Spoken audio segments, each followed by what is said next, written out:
नमस्कार, तिरंगा AC news में आपका स्वागत है। कृपया चैनल को सब्सक्राइब, लाइक और शेयर करें।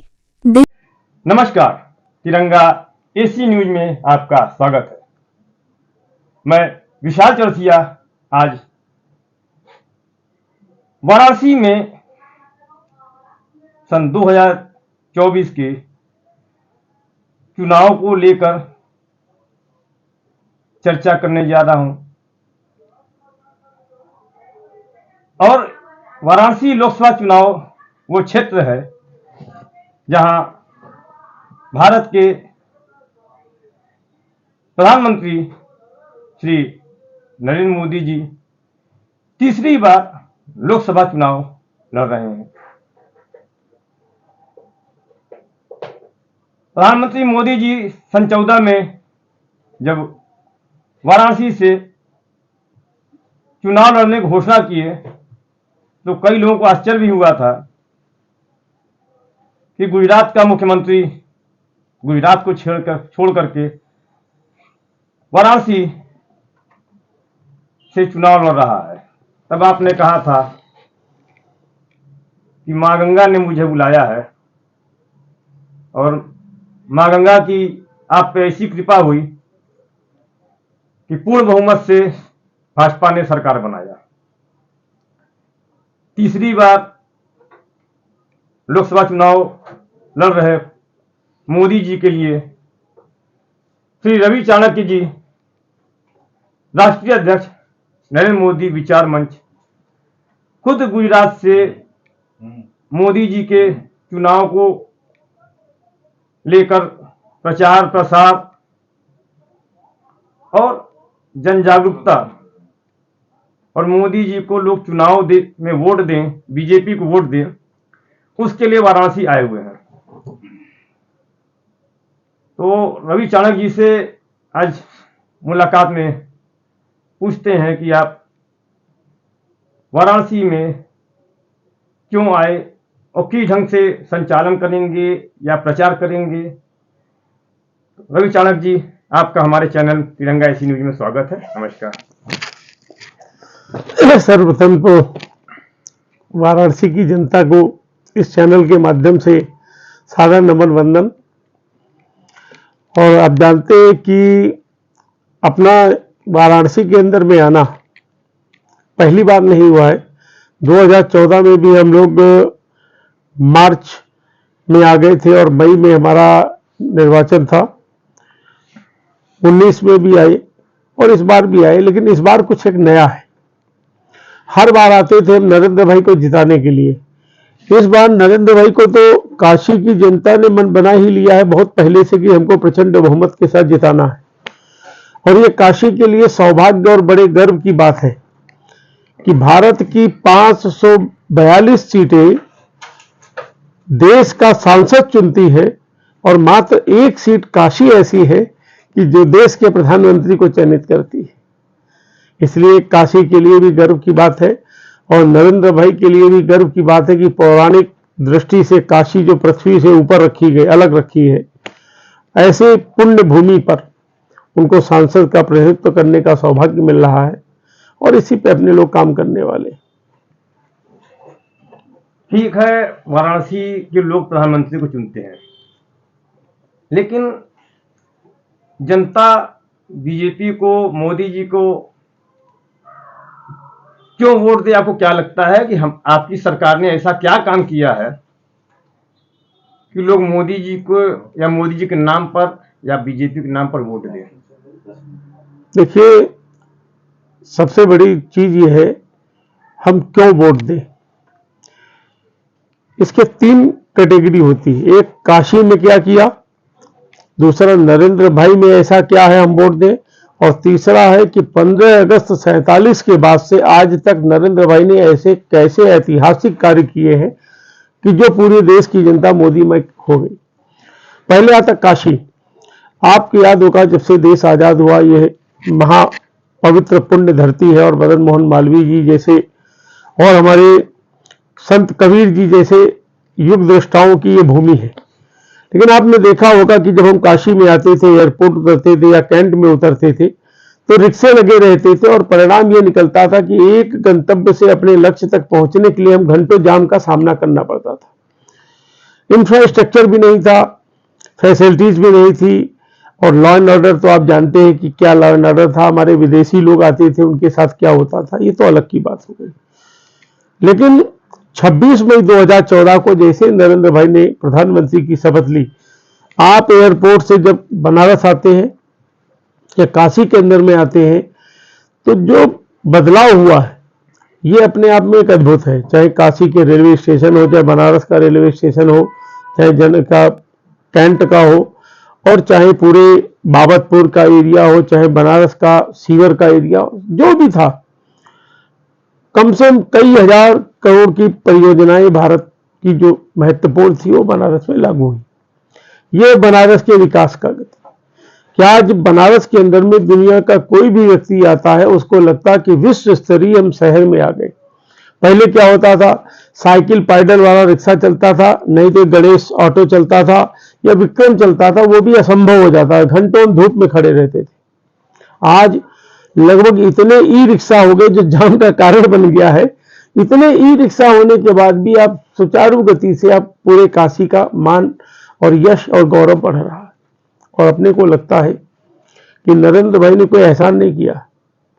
ये नरेंद्र भाई का कर्तव्य और धर्म था, क्योंकि काशी हमारा अंतरराष्ट्रीय कैपिटल है, बाबा विश्वनाथ की नगरी है, और यहाँ पर 56 गणेश, अभी तक हमारे महाराष्ट्र में अष्टविनायक बोला जाता है, लेकिन यहाँ पर 56 गणेश के मंदिर पौराणिक रूप से स्थापित है। ये हमारे लिए गौरव का विषय। नंबर 1 ये हुआ। नंबर 2, 15 अगस्त 47 के बाद से नरेंद्र भाई ने क्या किया, तो हमको बड़ा गर्व होता है। हिंदुस्तान के अंदर में सरकारों के आधार पर बता रहे हैं, पहली बार अमेरिका को किसी के शासनकाल में झुकते हुए आपने देखा है, वो है आदरणीय नरेंद्र भाई का शासनकाल। और पहली बार आपने देखा होगा चाइना डोलकाम में पीछे हटा है किसी के शासनकाल में, वो है आदरणीय नरेंद्र भाई का काल। और पहली बार आपको याद होगा कि पाकिस्तान को थर-थर कांपते हुए देखा है किसी ने, तो किसी के भी शासनकाल में 47 के बाद तक नरेंद्र भाई के शासनकाल में। याद होगा आपको 26/11 और सारे हमारे होटल ताज ओबराय पे जो हमले हुए थे, तो तमाम मीडिया के बंधुओं ने प्रश्न पूछा था, तो उन्होंने कहा था हम इसको अंतर्राष्ट्रीय स्तर पे उठाएंगे और पाकिस्तान में उन आतंकवादियों को आतंकवादी घोषित करके हम इंडिया लाएंगे। याद है आपको? लेकिन क्या हुआ? कुछ नहीं हुआ। हमारे यहाँ पर हमले हमारी सेना के जवानों पे हुए। तमाम लोगों ने पूछा कि साहब 56 इंच का सीना क्या है, और पहली बार हमने दिखाया फर्स्ट सर्जिकल स्ट्राइक जो हमने म्यांमार में की, एक भी आतंकवादी जिंदा नहीं बचा, और दुनिया के अंदर में तीसरे देश के रूप में भारत शामिल हो गया जो दुश्मन को उसकी धरती पर मारने की ताकत रखने लगा। दूसरी बार हमने, आपको याद होगा, ऑपरेशन उड़ी। तीसरी बार अपना पुलवामा जो अटैक हुआ हमारे सीआरपीएफ के जवानों पे, उसका बदला हमने एयर स्ट्राइक से लिया। कहने का तात्पर्य यह है, वीर भोग्य वसुंधरा। जब आपके अंदर में सामर्थ्य होगा, आपके अंदर में ताकत होगी, तो दुनिया झुकेगी, बस झुकाने वाला चाहिए। और नरेंद्र भाई ने 15 अगस्त 47 के बाद दुनिया के अंदर में पहली बार भारत को ऐसे स्थान पे लाके खड़ा किया है कि विदेशों के अंदर में आप जब जाएंगे तो कहते हैं वो मोदी वाला इंडिया। ये है मोदी के सपनों का भारत। मोदी को क्यों लोग वोट दें? हमें याद है, हम लोग 84 में ही भारत की केंद्रीय शीर्षस्थ नेतृत्व के साथ में रहने का सौभाग्य प्राप्त हुआ। तो देखते थे कि भारत के प्रधानमंत्री जी आते तो 2-3 लाइनों की खबरें छपती, तो विदेश के अंदर कोई खबर ही नहीं छपती थी। और आज भारत का प्रधानमंत्री हिंदुस्तान में जाता है, हिंदुस्तान से जाने के बाद हिंदुस्तान के मीडिया में तो छपता है, लेकिन जिस देश में जाता है वहां देश का राष्ट्राध्यक्ष प्रोटोकॉल को तोड़ करके उनको रिसीव करने आता है। वहां की पार्लियामेंट के अंदर में, कंबाइंड पार्लियामेंट में प्रोटोकॉल को तोड़ करके उनका भाषण होता है। और यहां तक कि कहीं मोदी ट्रेन या मोदी स्टेडियम या मोदी मेट्रो चला देते हैं। ये क्या है? ये 170 आधार नहीं है, ये मोदी का नहीं आधार, ये पूरे देश की जो 140 करोड़ जनसंख्या उसका सम्मान हो रहा है। अब आता मोदी में ऐसा क्या है कि जो हम मोदी मोदी करते हैं। भाई 47 के बाद बड़े बड़े महापुरुष पैदा हुए ना हमारे राजनीति में, चाहे अटल बिहारी वाजपेयी जी को ले लो, चाहे अडवाणी जी को ले लो, चाहे हमारे यहाँ इंदिरा गांधी जी हो, चाहे लाल बहादुर शास्त्री जी हो, बड़े बड़े महापुरुष पैदा हुए जिनका जीवन शायद हम लोग उनके जीवन के 2% भी नहीं, लेकिन है। 15 अगस्त 47 के बाद पहला ऐसा देश का प्रधानमंत्री है जो जालीदार टोपी पहन करके लोगों को टोपी नहीं पहनाता। 47 के बाद पहला ऐसा प्रधानमंत्री जिसने 12 साल 8 महीने गुजरात के मुख्यमंत्री रहा। 26 मई 2014 से आज तक प्रधानमंत्री एक दिन भी छुट्टी नहीं ली। 47 के बाद पहला ऐसा प्रधानमंत्री है जो अपनी वृद्ध माता के साथ दीपावली मनाने नहीं गया, जो कि भारत माता की रखवाली करने वाले भारत के सेना के जवानों के साथ बॉर्डर पे दीपावली मना रहा। 47 के बाद पहला ऐसा प्रधानमंत्री है जिसके परिवार के अंदर में कोई प्रोटोकॉल ही नहीं, सब कोई स्लीपर से चलता, कोई ट्रेन से चलता, कोई ऐसे आता है। और प्रोटोकॉल है तो श्री नरेंद्र दामोदर दास मोदी सिंगल एक व्यक्ति का नाम का है। और 47 के बाद पहला ऐसा प्रधानमंत्री है, हमें तो बड़ा गर्व होता है कि यहाँ सामान्य लोगों के ब्लॉक प्रमुख या धारासभ्य जिसे विधायक बोलते हैं, लोगों का स्वर्गवास होता है, उनके परिवार में 1000-1000 2-2000 की भीड़ होती है। और दुनिया ने देखा पहली बार विश्व के सबसे लोकप्रिय नेता, शक्तिशाली नेता परम आदरणीय नरेंद्र भाई की माता का स्वर्गवास होता है और मात्र 19 से 20 लोग इकट्ठे होकर के उनका अंतिम संस्कार होता है। और जब लोगों की आंखें खुलती हैं तो नरेंद्र भाई दिल्ली में होते हैं, इधर पुत्र का फर्ज निभाने के लिए हीराबा के अंतिम संस्कार में रहे और उधर भारत माता का फर्ज निभाने के लिए दिल्ली के अंदर में उन्होंने हरी झंडी दिखाई। आपने इतना बताया, लेकिन एक चीज आपने जब पाकिस्तान का नाम लिया तो जब मोदी जी मन की बात किए थे तो मुझे लगता है जो पहला उनका मन की बात का कार्यक्रम हुआ था तो बड़े साधारण तरीके से उन्होंने रोजगार को लेकर के कहा था। उसमें आपने खादी का नाम लिया था कि कम से कम लोग एक रुमाल तो रखें, किसी गरीब के घर का चूल्हा जलेगा। उस समय मुझे भी लगा था कि हमारे देश का जो प्रधानमंत्री है मैनेजमेंट गुरु है, और शायद आपको और देशवासियों को सुन के बड़ा आश्चर्य होगा। मुझे लगा कि मैनेजमेंट गुरु के अगर हाथ में है तो हमको ज़्यादा सुनने की जरूरत नहीं है, काम दिखाएगा। और सही बताऊं तो मैंने आज तक उसका मन की बात नहीं सुनी। और धारा 370 हटा, मैं भी देशवासी हूं, मेरा भी देश है, ये भले पत्रकार हूं, बहुत कुछ हम लोग भी सुनते थे ये देश में आग लग जाएगा, 370 हटेगा, 35 से हटेगा, और एक ढेला भी नहीं चला, एक पत्थर नहीं चला।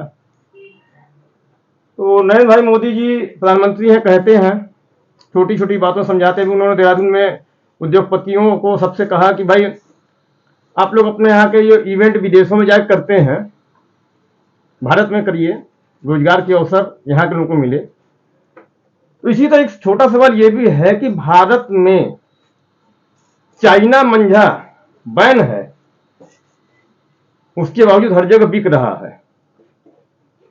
देखने में छोटी सी बात है, एक सीमा हैदर सीमा पार करके भारत में चली आती है, क्या पता हो किसी के एजेंट हो, तो ये कैसे माना जाए कि हमारा देश सुरक्षित हाथों में है, क्योंकि उस पर कोई कार्रवाई भी नहीं हुई कि किसकी वजह से, किसकी लापरवाही से सीमा हैदर जैसी महिला, ठीक है, हो सकता है किसी के प्रेम में, कहा भी नहीं जा सकता कि सच है कि गलत है, क्योंकि अंतरराष्ट्रीय स्तर पर बहुत से तरीकों से महिलाओं को उपयोग किए गए हैं किसी देश के बारे में कुछ जानकारी करने के लिए, वहां घूमने के लिए। भरोसा तो नहीं किया जा सकता। बिल्कुल बिल्कुल। तो कैसे माना जाए, देशवासी कैसे माने कि हमारे देश की सीमा सुरक्षित है? देखिए, आपने 3 प्रश्न किए, तीनों को आप बताते। जैसे खादी के विषय में आपने बोला, नरेंद्र भाई ने भारत के अंदर में जितने भी हमारे उपक्रम हैं, जितने विभाग हैं जो बंद होने की कगार पे थे, उनको हमने जिंदा करने का एक वैज्ञानिक तरीका अपनाया। आपको याद होगा, गांव घरों में पहले खेत खलिहानों में बैठते थे, चौपाल में बैठते माला सुनते थे या विविध भारती सुनते थे। रेडियो था, रेडियो विलुप्त होने की कगार पे आ गया। लेकिन मन की बात के द्वारा घर घर में रेडियो हो गया।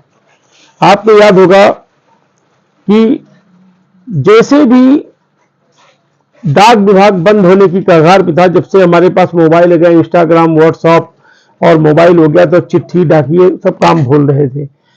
अपने लोगों ने जितनी भी पैरा बैंकिंग की योजनाएं थी, हमने पोस्ट में करने का काम किया। हमने पोस्ट ऑफिस का काम बढ़ाने का काम किया। डाक डिपार्टमेंट आज जिंदा हो गया। खादी में भी हमने किया। याद देखिए, देश के अंदर में खादी का मतलब पहले होता था मोटा कपड़ा बनना और बड़े बड़े वो नहीं जिसे पहनते थे अपने पत्रकार लोग, ऐसा। आज वर्ल्ड क्लास ऐसी खादी है जो हम पहने हैं, ये भी हमारा उच्च कोटि खादी। कहने का तात्पर्य, खादी का भी माल विदेश के अंदर में जाना हुआ। अब आता सीमा हैदर।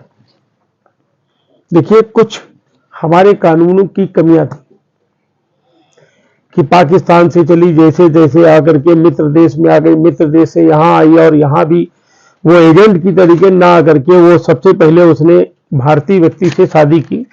शादी करके वो भारत की बहू बन के आने गई। आता एजेंट की बात कि एजेंट भी हो सकती है, ये बात कोई दो राय नहीं थी।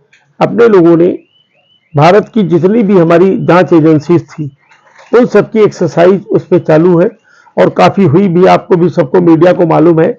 हमने यहां तक कि वो कहां की रहने वाली थी, कितने वर्ष वहां रही, कितने लोगों के साथ रही, कितने बच्चे हैं, क्या पढ़ाई, सारी उसकी बायोग्राफी भारत सरकार के खुफिया तंत्र और गृह मंत्रालय के पास आ गई।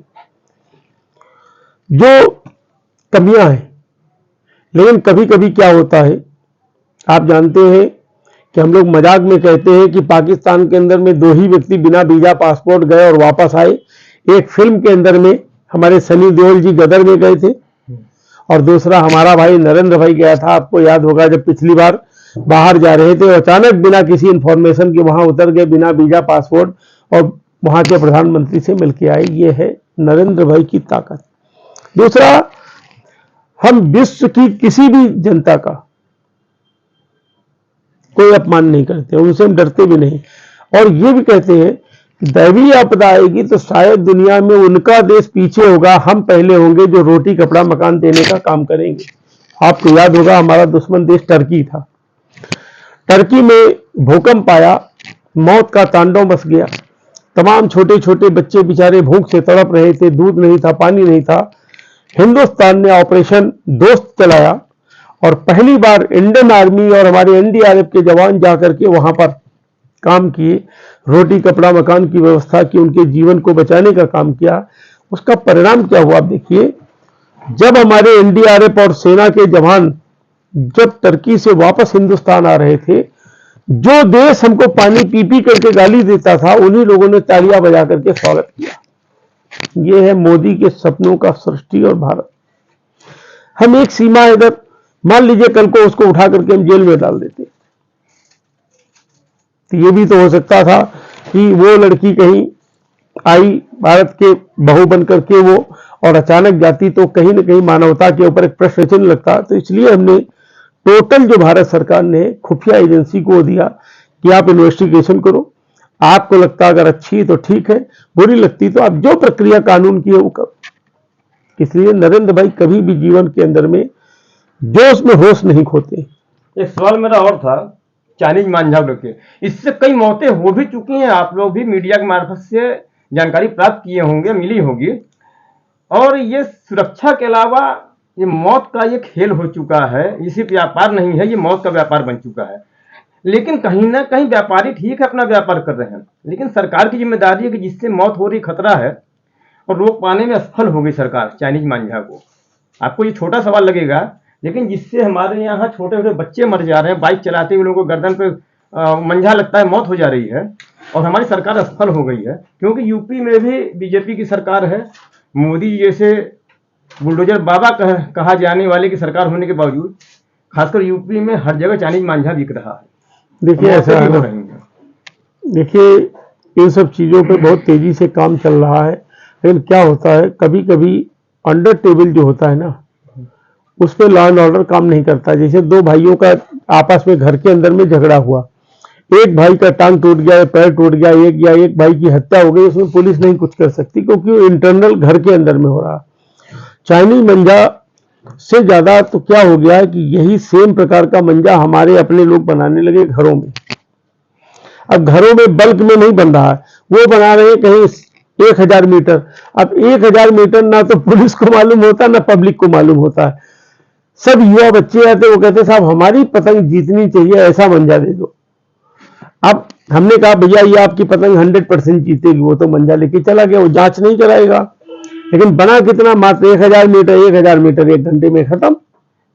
प्रॉब्लम ये आ रही बात उसकी चाइनीज की, चाइनीज मंजा ही नहीं, हर चाइनीज आइटम का आप देखोगे 2014 से अभी तक बिक्री का रेशियो जो है लगभग ना के बराबर हो गया है।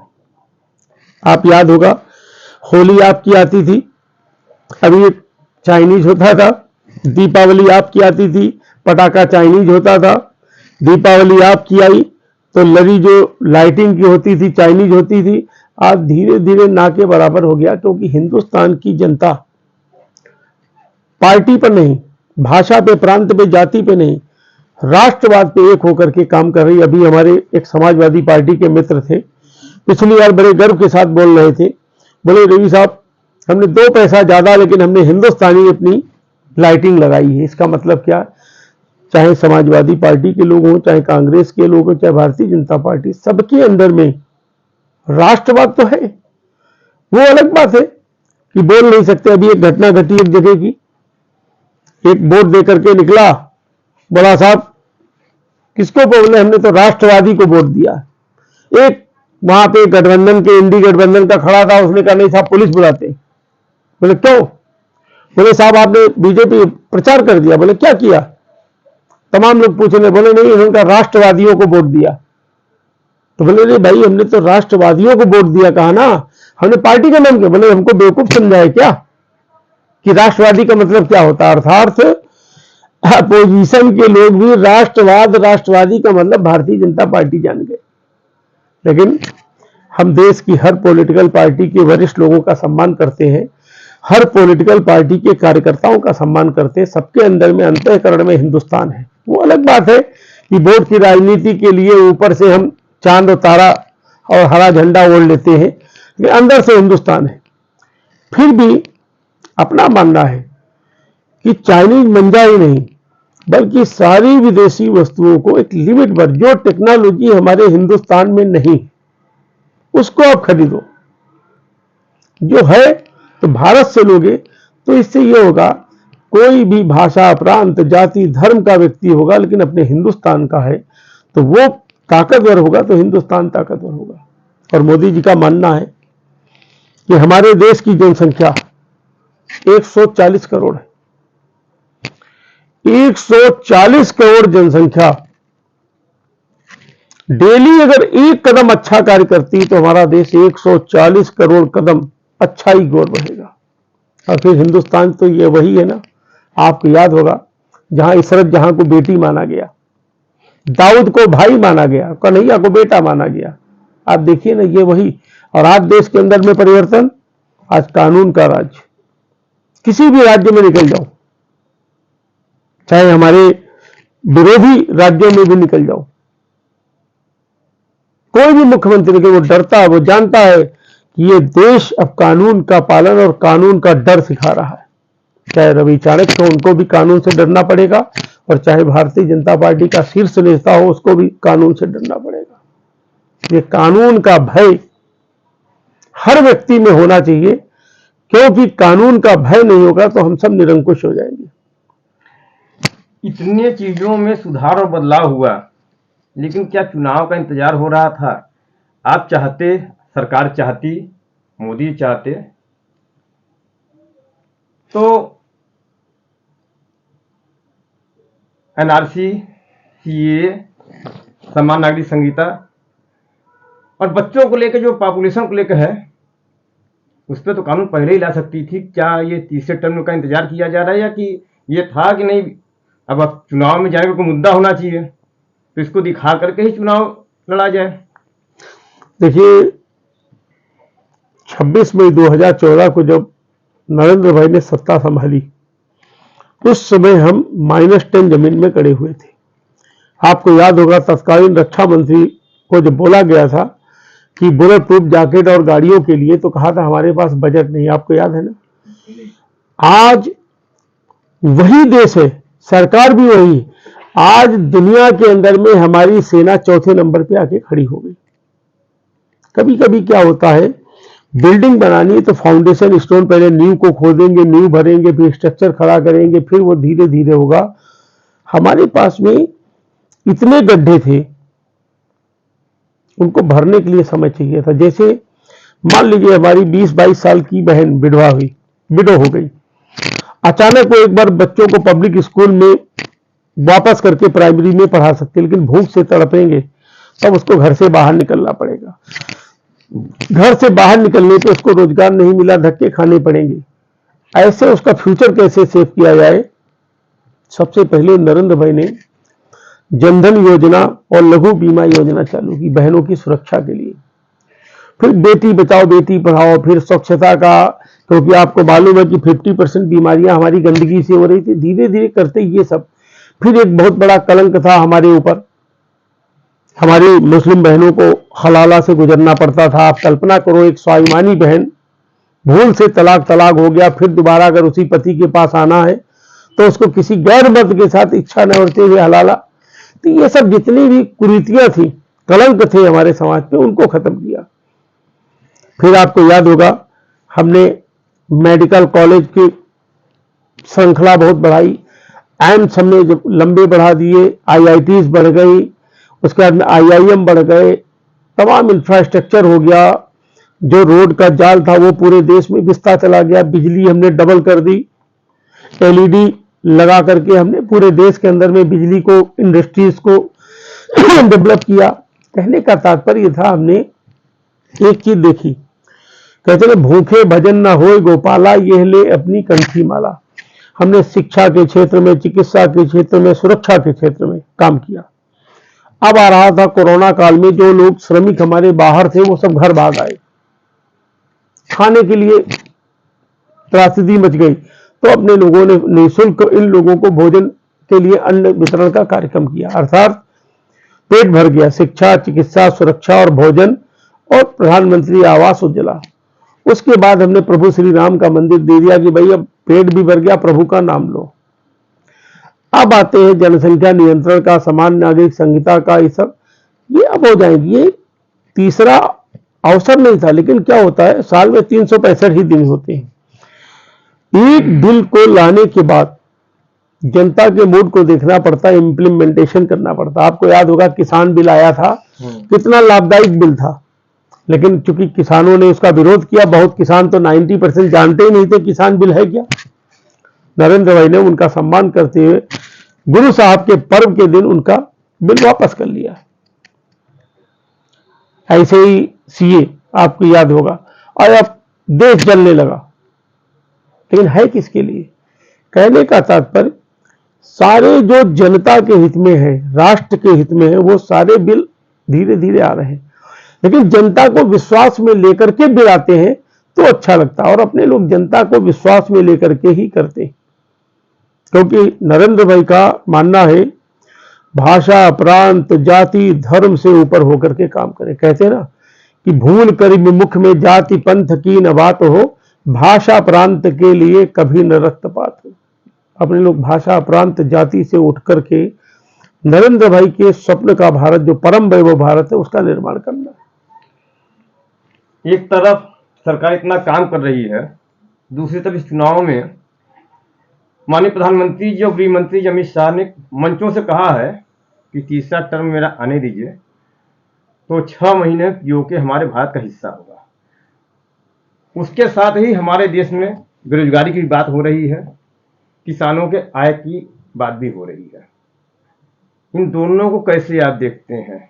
क्योंकि सब पत्रकारों पर भी सवाल उठने लगे हैं कि आप लोग बेरोजगारी पे सवाल नहीं उठा रहे हैं। देखिए, तीसरी जो हमारी सरकार होगी, हमारा सबसे बड़ा मुद्दा हर हाथ को काम। और आप जानते भी है, जब से सृष्टि का निर्माण हुआ, चाहे हमारे वेदों में, पुराणों में, सारे धार्मिक ग्रंथों में लिखा है कि राजा के कर्मचारी तो मात्र कुछ लोग होते, थोड़े से, बाकी जो पूरा सिस्टम चलता है वो व्यापार से चलता है। अपने लोग हर हाथ को रोजगार कैसे मिले इसके ऊपर तेजी से काम कर रहे हैं। और शायद आप लोगों ने ही चलाया, छापा भी है मीडिया के लोगों ने, कि हमने जो मेक इन इंडिया किया है, आज एप्पल का भी इंडस्ट्री यहां आ गया, आज हमारे यहाँ BMW भी बनने लगी, जितने भी बड़े बड़े बाहर की इंडस्ट्री थी यहां पर ला करके उन्होंने डाल दिया है। कहने का तात्पर्य जब उनकी इंडस्ट्री पड़ गई, डायरेक्ट इनडायरेक्ट रोजगार तो हिंदुस्तान के लोगों को मिलने वाला है। हर हाथ को रोजगार कैसे मिले, इसी पे लोकल वोकल करके मोदी जी ने चलाया। आपको याद होगा हमारे यहाँ गुजरात में द्वारिका में बेट द्वारिका है, प्रभु श्री कृष्ण भगवान की वो आवास की व्यवस्था थी, चारों ओर से समुद्र था। अब कल्पना करो, अभी तो परम आदरणीय नरेंद्र भाई ने सुदर्शन सेतु भी बना दिया, ओखा से पाइपलाइन जाती है, वहां पानी पीने को मिलता है। जब भगवान कृष्ण के समय पर वहां पानी की व्यवस्था कैसे थी, वहां खाने की व्यवस्था कैसे थी? इसका मतलब है स्थानीय छोटी सी जमीन में ही उन्होंने अपने सारे संसाधन को डेवलप कर रखा था। पानी इकट्ठा करने के लिए, पानी पीने के लिए, खेती के लिए कुछ तो बनाया होगा ना। ऐसा ही मोदी जी का कहना है। लोकल वोकल का मतलब अपने अपने जिलों में कौन सा कच्चा माल पैदा होता है, क्या बनाया जा सकता है, इसका सबसे अच्छा रेट कहां मिलने वाला है, दैवीय आपदाएं क्या है, बाढ़ पड़ती है, सूखा पड़ता है, प्राकृतिक स्थितियां क्या है, यहां पर सरकार पर्यावरण के नाम पर हमारा सपोर्ट करती है या हमारा उत्पीड़न करती, इस प्रकार के आंकड़ों को तैयार करके आप अपने गांव के अंदर में ही पैदा करो। क्यों? दैनिक सामग्री जो हमारी है, लगभग 300 से 400 सामग्री हमारी डायरेक्ट या इनडायरेक्ट हम उपयोग में लेते हैं। चाहे मसाले हो गए, चाहे सब्जी हो गई, चाहे दाल हो गई, चाहे खेती खाने की चीज हो गई, पहनने की चीज हो गई, एक छोटे से स्थान पे पैदा हो। ऐसा मोदी जी ने कोरोना काल में ही एक निवेदन किया था, उसका लाभ ये हो रहा है कि छोटे छोटे स्टार्टअप, आपको याद होगा स्टार्टअप ही नहीं थे, आज हमारे पास स्टार्टअप के नाम पर 6 लाख के लगभग स्टार्टअप बन गए। और आप स्टार्टअप का मतलब बहुत बड़ी चीज है कि स्टार्टअप कम से कम नहीं 8,000 10,000 लोगों को रोजगार दे रहा है। कहने का तात्पर्य यही है। भारत में अब तो और जिले बढ़ जाएंगे, 797 जिले हैं। 797 जिलों में कोई राजस्थान में नए बढ़ गए हैं, कुछ अन्य जिलों में बढ़े हैं। अगर 797 जिलों में हर जिले के अंदर में 5 से लेकर 8 विधानसभाएं हैं, आज मान लीजिए हर जिले के अंदर में 10 से 20 इंडस्ट्री पड़ गई लोकल की, क्या कच्चा माल पैदा होता है, उसको इकट्ठा करके बना करके, तो ये समझ लीजिए रोजगार भी मिल गया, हैंडलिंग ट्रांसपोर्टिंग भी बढ़ेगी, छोटे मोटे गोली गुमटी और ये रेडी वाले भी बढ़ेंगे। कहने का तात्पर्य ये है डायरेक्ट या इनडायरेक्ट बड़े पैमाने पर रोजगार मिल जाएगा। नरेंद्र भाई के जीवन का अब एक ही लक्ष्य बचा है, राम मंदिर पूरा हो गया, काशी विश्वनाथ पूरा हो गया, अयोध्या पूरा होने वाला, सब कुछ पूरा, 370 पूरा, 35 है पूरा।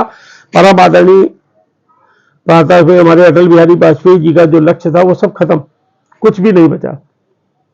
सड़कों को कर दिया, नदियों को जोड़ने का हमारा काम चल ही रहा धीरे धीरे करके। और 1 नेशन 1 इलेक्शन 1 ID अभी रिपोर्ट आ ही गई, उस पर भी हम काम चालू करने वाले हैं। कुल मिलाकर के अब एक ही हमारा बचा है, हर हाथ को काम, और वो भी भाषा के नाम पर नहीं, जाति के नाम पर नहीं, धर्म के नाम, मतलब 100% लोगों के हाथ में काम कैसे आए, ये प्राथमिकता हमारी, और उसी पे काम चल रहा है।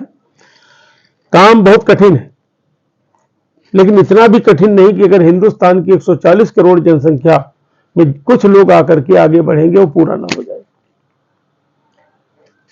एक देश की सबसे बड़ी समस्या तो नहीं कह सकते, हमारे जो किसान भाई हैं, अगर ना हो तो कितना आप आयात कर लीजिए, किसी का पेट नहीं भरेगा। लेकिन किसानों के साथ मुझे जो लगता है बहुत बड़ा षड्यंत्र लगभग हर सरकार कर रही है, और मुझे कहने में जरा भी बुरी नहीं कि सरकार में भी मुझे षड्यंत्र लगा, वो मैं बता दूं कैसे। हमारे देश में एक महंगाई के नाम पे कभी प्याज का निर्यात रोक दिया जाता है, कभी किसी चीज का निर्यात रोक दिया जाता है, लेकिन जब कमाने का समय तब आप रोकेंगे हमारे देश में सिर्फ किसानों के लिए ये नियम है? हमारे देश में ये भी तो होता ना कि जब तक हर व्यक्ति को डॉक्टर उपलब्ध न हो जाए, हर व्यक्ति को इंजीनियर उपलब्ध न हो जाए, हर व्यक्ति को गाड़ी उपलब्ध न, तब तक निर्यात नहीं होगा। तो जब उनके कमाने का समय आता है, आप निर्यात रोक देते हैं, तो उनकी आमदनी कैसे बढ़ेगी? और कोई जब खेती नहीं करना चाहेगा तो रोजगार हमेशा एक समस्या बनी रहेगी।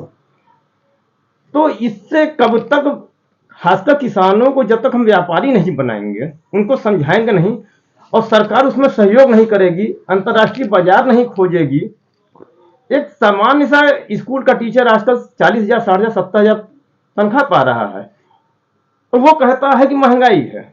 और किसान जो पूरी ठंडी, पूरी गर्मी, पूरी बरसात झेलता है, आज भी स्थिति ये है कि उसके यहाँ ठीक से भरपेट भोजन या वैरायटी जिसको कहा जाता है, चावल दाल रोटी सब्जी, सामान्य सी चीजें उसके आज भी नहीं बन पाती हैं। कोई बच्चा किसी तरह से खा रहा है, देखिए ऐसा कैसे आप देखते हैं? आपको याद होगा कांग्रेस ने एक अधिकार, मौलिक अधिकार से समाप्त किया, संपत्ति का अधिकार। याद होगा, जिसपे सिंधिया जी परिवार की सोने को इंदिरा जी ने जब्त किया था। कई देशों के अंदर में जमीन की अधिकार सरकार के पास होता है। क्या है, आप निर्यात का नहीं, जो भारत की जो संपत्ति है, जमीन है, वो एक तरीके से पूरी भारत सरकार की होती है, किसानों की खाली उसके ट्रस्टी है। लेकिन सरकार की प्राथमिकता है कोई भी भूखा मरने ना पाए। अब मान लीजिए यहां पर गेहूं कम पैदा हुआ और हर किसान अब यहां से गेहूं को उठा करके विदेश भेज देगा तो भारत के लोग मर जाएंगे ना। इसलिए प्राथमिकता होती है कि पहले देश की जनता का पेट भरना चाहिए। इसीलिए किसान को बिजली का बिल भी सब्सिडी होता है, इसीलिए किसान का कोई टैक्स नहीं होता है। आप मालूम है ना, कोई इनकम टैक्स नहीं होता है। इसीलिए किसान को इतनी सारी सुविधाएं दी जाती हैं, क्योंकि आप धरती के अन्नदाता हैं। खेती सूखती है तो उसका मुआवजा भी मिलता है, फसल जलती है तो दुर्घटना बीमा भी मिलता है, बाढ़ आती है तो उसका भी बीमा मिलता है। फिर उसके बाद में कभी कभी क्या होता है, सरकार अपना सब्सिडी भी देती है, खाद में, फर्टिलाइजर्स में सब्सिडी देती है, बिजली में सब्सिडी देती है, पानी सुविधा मुहैया कराने की सरकार की रिस्पॉन्सिबिलिटी होती है। क्योंकि किसान को 4 चीजें चाहिए। नंबर 1, समय से पानी मिल जाए। नंबर 2, समय से उसको बीज मिल जाए। नंबर 3, उसको समय से उसको खाद मिल जाए। और नंबर 4 है कि समय से उसको उसका मूल्य मिल जाए, लागत मूल्य। इसके साथ सरकार खड़ी रहती। लेकिन आज हम कहते हैं कि साहब हमारे यहां मात्र गेहूं पैदा हुआ कुछ मीट्रिक टन और उठा करके हम अमेरिका, पाकिस्तान या भेज दे, नहीं भेज सकते भाई। आपकी बॉर्डर सीज पहले आप भारत में बेचो, उसके बाद देखेंगे ना।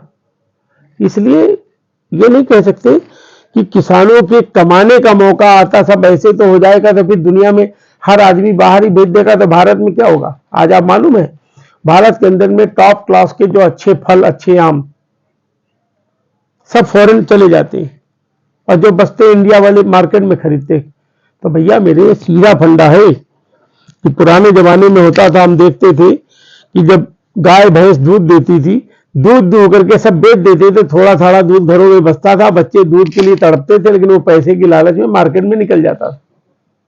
अपना मानना है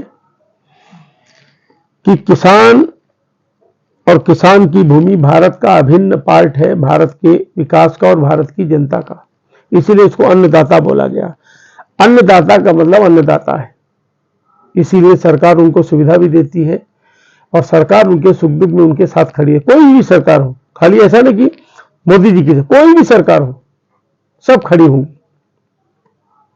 और नहीं खड़ी होगी तो देश के सिस्टम ही बिगड़ जाएगा। आपको मालूम है कि दुनिया के अंदर में हर व्यक्ति पर, यहां तक कि आप भी होंगे, अगर पत्रकार है तो आपको भी टैक्स देना पड़ेगा, लेकिन किसान को कोई टैक्स नहीं होता है, चाहे 100 बीघे चाहे 1000 बीघे। सवाल और करते हैं। एक बार काशी में धर्मेंद्र प्रधान जी आए थे, उन्होंने उच्च शिक्षा को लेकर जो बदलाव की बात की थी। जो उन्होंने जो बदलाव किया देखने में अच्छी चीज है, लेकिन आपकी सरकार इसको जन जन तक अपनी योजनाओं कुछ चीजों में समझाने में असफल हो जा रही है। और मुझे पत्रकार होने नाते लगता है कि जैसे मैंने जब से पत्रकारिता शुरू की थी प्रिंट मीडिया से, तो प्रिंट मीडिया का अवहेलना मुझे लग रहा है आजकल। इलेक्ट्रॉनिक मीडिया, सोशल मीडिया, और सोशल मीडिया में खराबी भी है। मैं खुद भी पत्रकारिता कर रहा हूँ, उस पर भरोसा नहीं किया जा सकता है। तो इन चीज़ों को लेकर मुझे लगता है कि तो शिक्षा में बदलाव भी उससे भी ज़्यादा ज़रूरत है, क्योंकि एक अनपढ़ तो बेरोजगारी की बात कम करता है, बल्कि पढ़ा लिखा लड़का बेरोजगारी की बात भी कर रहा है, कुछ सुसाइड भी कर ले रहे हैं।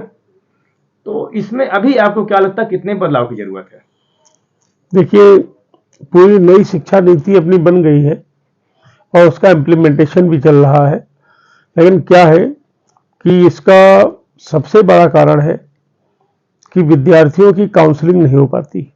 आज हमारे आदरणीय भारत के यशस्वी प्रधानमंत्री नरेंद्र भाई जो मन की बात करते हैं और या परीक्षा के समय मोटिवेट करते हैं बच्चों को, इसीलिए करते हैं। आपने देखा भी होगा कि जब से उन्होंने मन की बात और परीक्षा के समय उनको मोटिवेट करने के लिए वो बोलते हैं, उसके बाद से अब तक आत्महत्याओं का दौर एकदम जीरो धीरे धीरे कम होता चला गया। क्यों? इसलिए क्योंकि शिक्षा का मतलब यही है, आपकी डिग्री नहीं, शिक्षा का मतलब है आपके अंदर में आपके योग्यताओं को उभार आ जाए और योग्यताओं में आप निपुण हो जाए। आज विडंबना हमारी ये है, गवर्नमेंट में नौकरी करता है, एमपी है, एमएलए है, उसका बच्चा तो पब्लिक स्कूल में पढ़ता है और जैसे 12वीं पास करता है तो कहता है साहब गवर्नमेंट के स्कूल में एडमिशन हो जाए तो अच्छा है, आईआईटी में, आईआईएम में, एम्स में। ये जो हमारी मानसिकता है, और हम तो बार बार बोलते हैं कि जिस दिन आईएएस आईपीएस का बेटा, जिस दिन मिनिस्टर, विधायक, सांसद का बेटा प्राइमरी स्कूल में पढ़ने लगेगा, ऑटोमेटिक प्राइमरी स्कूल की भी शिक्षा बहुत अच्छी हो जाएगी। और जब प्राइमरी स्कूल की हो जाएगी तो उच्च, तो फिर अपने आप अच्छी हो जाएगी। आज हमारे देश की विडंबना में यही है कि अभी क्या हो रहा है, जितने हाई प्रोफाइल लोग होते हैं वो सबसे पहले पब्लिक स्कूल में बच्चे को पढ़ाना चाहते हैं। उसके बाद वही हाई प्रोफाइल लोग साम दाम दंड भेद कोचिंग लगा के, कोटा भेद करके, जैसे भी आईआईएम, आईआईटी, एम्स में बच्चे को सिलेक्शन के लिए मन्नत मांगते हैं, माला और पूजा करते हैं। तो उच्च शिक्षा का मतलब क्या? उच्च शिक्षा तो यही है कि जब निम्न शिक्षा आपकी, फाउंडेशन की एजुकेशन आपकी टेक्निकल अच्छी नहीं हो पाई तो हायर एजुकेशन क्या? तो इसलिए शिक्षा नीति में नीचे की शिक्षा से लेकर ऊपर की शिक्षा तक मूलभूत परिवर्तन किया गया है और वैज्ञानिक परिवर्तन है। आने वाले साल में थोड़ा असमंजस रहेगा, 2-4 साल, 5 साल बाद बहुत अच्छी गति आने वाली है। एक सवाल और भी है, और खासकर काशी से भी जुड़ा है और देश से भी। विपक्षी दल आरोप लगा रहे हैं कि जब चुनाव आता है तो उनको मंदिर याद आते हैं, धर्म याद आता है, खासकर बीजेपी के लिए भी। और उनका ये कहना है कि धर्म को राजनीति से अलग करके चुनाव लड़ना चाहिए। आपको क्या लगता है, विपक्षी दलों की हताशा है, निराशा है, या ये सच्चाई है? क्योंकि आपका नारा भी है, खासकर पूरी बीजेपी का, एनडीए का एक नारा है, अब की बार 400 पार। देखिए, आपको ध्यान होगा 2014 में जो हमने चुनाव लड़ा था, ना राम मंदिर पे लड़ा था, ना 370 पे लड़ा, ना 35A पे लड़ा। ये सिर्फ हमारे घोषणा पत्र में थे, लेकिन लड़ा था क्या? मुद्दा था हमारा ना प्रांतवाद, ना जातिवाद, अब चलेगा सिर्फ विकासवाद। और हमने पूरे देश के अंदर में विकास के नाम पर काम किया। 2019 आया, तभी उस समय चर्चा होने लगी कि साहब अगर काम के आधार पर वोट मिलता तो पता है, हमने आदरणीय अटल बिहारी वाजपेयी ने बहुत काम किया था, तो वो सरकार बन जाती। अब बीजेपी कभी जीवन में रिपीट नहीं करती तो कहीं खतरा ना हो। हमने कहा नहीं, इस बार हम सिर्फ काम के नाम पे वोट मांगेंगे। पिछली बार हमने मोदी के नाम पे वोट मांगा था 14 में, इस बार काम पे मांगे। काम पे मांगा तो हम लोगों ने मिशन 305 रखा और भगवान की कृपा से उतना हमने पूरा किया।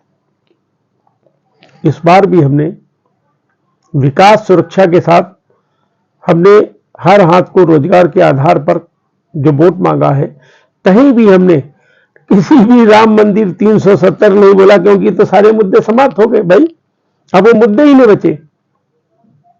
हमने हर हाथ को काम कैसे मिले और देश कैसे हमारा दुनिया के अंदर में तीसरे चौथे नंबर पे आकर के आर्थिक दृष्टि से खड़ा हो जाए, इस पे हम काम पे वोट कर रहे हैं। और अपने को मानना है कि कांग्रेस और गठबंधनों का क्या हाल होगा। इनका याद होगा, ये स्लोगान देते थे पर कि न जात पर न पात पर मोहर लगाओ हाथ पे। आज देखिए ऐसी ये कांग्रेस खत्म हो गई कि जात के नाम पे पात के नाम पर वोट कर रही। लेकिन अपने लोगों ने सीधा है, जन्म हमारा जरूर सनातन परंपराओं पे है और बड़ा गर्व होता है हमको कि हम भारतीय और भारत में भी विश्व की श्रेष्ठ परंपरा सनातन परंपरा के हम वाहक हैं। और नरेंद्र भाई को भी बड़ा गर्व होता है। इसलिए हम अपनी आईडी छिपा नहीं सकते। हम नीले सियार नहीं बन सकते, नीला सियार मतलब कपड़े पहन करके शेर बन जाए हम यज्ञ करें। हम तो खुल के बोलते हैं, हम सनातन परंपराओं के वाहक हैं और सनातन परंपराओं का हम सम्मान करते हैं। और भारत के अंदर में सनातन परंपराओं के आधार पर हम राम राज्य की स्थापना चाहते हैं। इसलिए हम भाषा, प्रांत, जाति, धर्म पे कभी वोट ही नहीं मांगा। हमने तो विकास और सुरक्षा के नाम पे मांगा, डिफेंस एंड डेवलपमेंट। और दुनिया देख रही कि हमने विकास के नाम पर हमने क्या किया, सुरक्षा के नाम पे क्या किया। अब आप काशी में आए, आप लोग क्या उम्मीद करते हैं कि इस बार हमारे प्रधानमंत्री जी वाराणसी से कितने वोटों से आप लोग चुनाव जिताने का प्रयास कर रहे हैं? देखिए, काशी की जनता तो देवतुल्य जनता है और कहते हैं हमारे यहाँ सूरत का जमन और काशी का मरण दुनिया में अद्भुत है। सूरत के अंदर में भोजन बहुत अच्छा होता है और काशी के अंदर में स्वर्ग का मार्ग खुल जाता है। तो यहाँ की देवतुल्य जनता से कोई बहुत ज्यादा हम आग्रह नहीं करना चाहेंगे, लेकिन बस इतना निवेदन करना चाहते हैं कि दुनिया के अंदर में सारे लोग मेंबर ऑफ पार्लियामेंट लड़ा रहे हैं, आप प्रधानमंत्री लड़ा रहे हैं। इसलिए प्रचंड बहुमत के साथ आप सब मतदान करें और जितना मतदान होगा उतना बड़ा मार्जिन होने वाला है। नहीं, बहुत भीषण गर्मी है, तो कहीं ना कहीं ऐसा लग रहा है कि खासकर महिलाओं जिनके छोटे बच्चे हैं या कोई बीमार वृद्ध है, वो निकलने में हिचकिचाएगा। तो क्या कहते हैं? कोई हिचकिचाएगा नहीं। सबको याद है कि उनका बेटा देश के अंदर में 50 डिग्री टेम्परेचर में बाड़मेर जैसलमेर में वर्दी पहन करके भारत माता की रक्षा कर रहा है। और उनको ये भी याद है कि उनका ही बेटा इस समय देश का प्रधानमंत्री है, क्योंकि काशी वासियों के लिए अपना नारे लोगों ने देखा, बड़े बड़े गमछों में लिखा है ना, मेरा काशी मेरा मोदी। कि काशी की जनता ने तो मोदी को अपना बेटा, अपना भाई, अपना काका मान लिया है। और अपने बेटे के लिए, अपने भाई के लिए, अपने काका के लिए तो काशी की जनता तो इतनी यारबाज, हम तो कहते हैं ना काशी की भाई बंधु, कि काशी की जनता तो इतनी यारबाज है, अपने पड़ोसी के लिए अपनी जान दे भी सकती है, ले भी सकती है। तो अपना उनका बेटा जब चुनाव लड़ रहा है तो अपना विश्वास है कि प्रचंड बहुमत के साथ में नरेंद्र भाई जीतेंगे। बस यही एक विडंबना है कि एक एक आदमी का 2-2 जगह, 3-3 जगह वोट बना, क्योंकि आधार कार्ड लिंक नहीं है और 3 लाख वोट काशी का बाहर है। जब 19 लाख में 3 लाख वोट काशी के बाहर है, जब 3 लाख है ही नहीं काशी में, वो पड़ेगा कहां से? इसलिए निर्वाचन आयोग से भी हमने अभी पत्र लिखा है कि भैया आधार कार्ड लिंक कर दो, तो एक ही व्यक्ति का जो 2 जगह गांव में वोट, शहर में वोट, अन्य जगह वोट है, वो कम हो जाए, तो ओरिजिनल मालूम हो कि मतदान कितना और कितने से हम लड़ने वाले हैं, कितना मिलने वाला है। ये निवेदन विशेषकर काशी की जनता से विनम्र निवेदन है कि आप सबका गौरव है कि आप देश का प्रधानमंत्री चयनित करने वाले हो। हम लोग पूरे देश में मेंबर ऑफ पार्लियामेंट बनाएंगे, आप प्रधानमंत्री बनाएंगे। और भारत के अंदर में ऐसा प्रधानमंत्री बनाने आप जा रहे हैं जिसका इलेक्शन अभी घोषणा नहीं हुई है जीत की, उससे पहले विदेशों ने उनके अपॉइंटमेंट ले लिए। इसलिए आप सबसे निवेदन है, आप घरों से बाहर निकलें। कोई जरूरी नहीं कि सेना की वर्दी पहन करके देश की रक्षा होगी। घरों से बाहर निकलो, कमल के फूल पे बटन दबाओगे, पूरा हिंदुस्तान महक जाएगा और पूरे हिंदुस्तान की रक्षा हो जाएगी। इन्हीं शब्दों के साथ आपको सबको प्रणाम। तो अभी आपकी मुलाकात करा रहे थे नरेंद्र मोदी विचार मंच के राष्ट्रीय अध्यक्ष श्री रवि चाणक्य जी से। फिर किसी नए विषय पे नए शख्स के साथ आपकी मुलाकात कराएंगे, चर्चा करेंगे। तब तक के लिए नमस्कार, जय हिंद, जय तिरंगा, वंदे मातरम।